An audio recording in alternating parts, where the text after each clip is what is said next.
زبور 146۔ خداوند کی حمد کرو، اے میری جان خداوند کی حمد کر۔ میں عمر بھر خداوند کی حمد کروں گا۔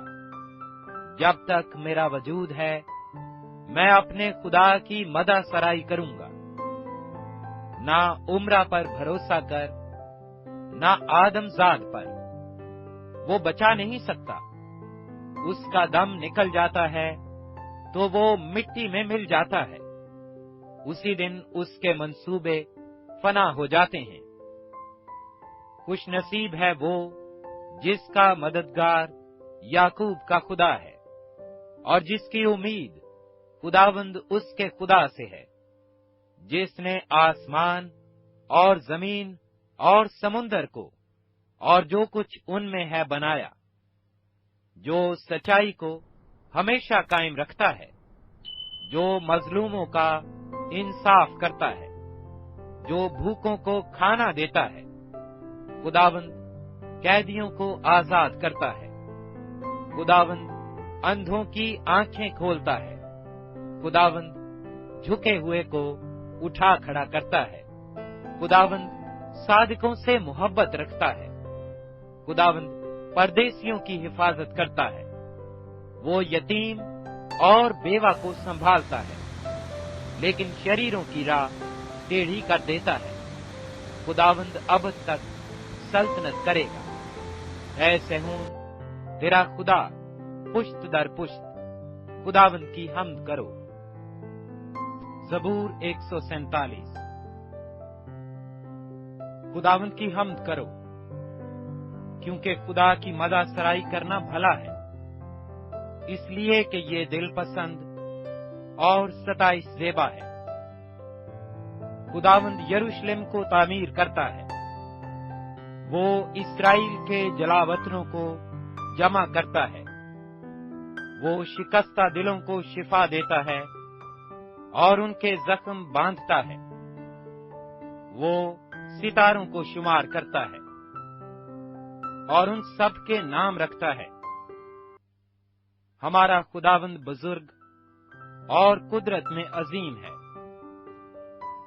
اس کے فہم کی انتہا نہیں۔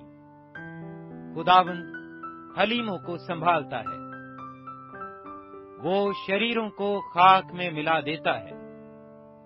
خداوند کے حضور شکر گزاری کا گیت گاؤ، ستار پر ہمارے خدا کی مدح سرائی کرو، جو آسمان کو بادلوں سے ملبس کرتا ہے، جو زمین کے لیے می تیار کرتا ہے، جو پہاڑوں پر گھاس اگاتا ہے، جو حیوانات کو خوراک دیتا ہے، اور کوے کے بچوں کو جو کائیں کائیں کرتے ہیں۔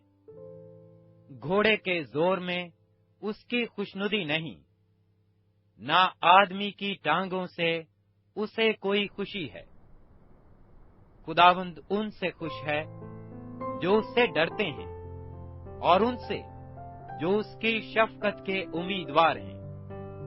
اے یروشلم خداوند کی ستائش کر، اے صہیون اپنے خدا کی ستائش کر، کیونکہ اس نے تیرے پھاٹکوں کے بینڈوں کو مضبوط کیا ہے، اس نے تیرے اندر تیری اولاد کو برکت دی ہے۔ وہ تیری حدود میں امن رکھتا ہے، وہ تجھے اچھے سے اچھے گیہوں سے آسودہ کرتا ہے۔ وہ اپنا حکم زمین پر بھیجتا ہے، اس کا کلام نہایت تیز رو ہے۔ وہ برف کو اون کی مانند گراتا ہے اور پالے کو راکھ کی مانند بکھیرتا ہے۔ وہ یک کو لقموں کی مانند پھینکتا ہے، اس کی ٹھنڈ کون سہ سکتا ہے؟ وہ اپنا کلام نازل کر کے ان کو پگھلا دیتا ہے۔ وہ ہوا چلاتا ہے اور پانی بہنے لگتا ہے۔ وہ اپنا کلام یعقوب پر ظاہر کرتا ہے اور اپنے آئین و احکام اسرائیل پر۔ اس نے کسی اور قوم سے ایسا سلوک نہیں کیا۔ اور اس کے احکام کو انہوں نے نہیں جانا۔